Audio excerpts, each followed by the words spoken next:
তো ভিউয়ার্স, অবশেষে সেই নাভারন নেহা ফিলিংস স্টেশনের অবশেষে 2-3 ঘন্টা ওয়েট করার পরে যে তেল নিতে যাচ্ছি, তাও 100 টাকার তেল দিচ্ছে।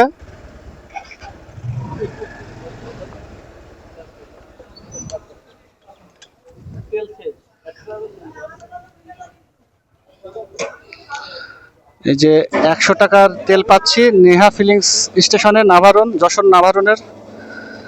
2-3 ঘন্টা ধরে অপেক্ষা করার পরে এই পেট্রোল পেলাম 100 টাকার।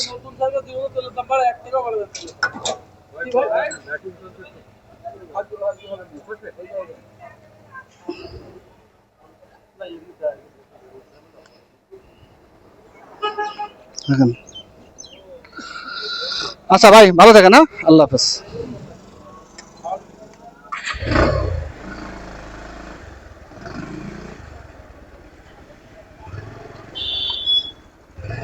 সত্যি কি বুঝার কথা।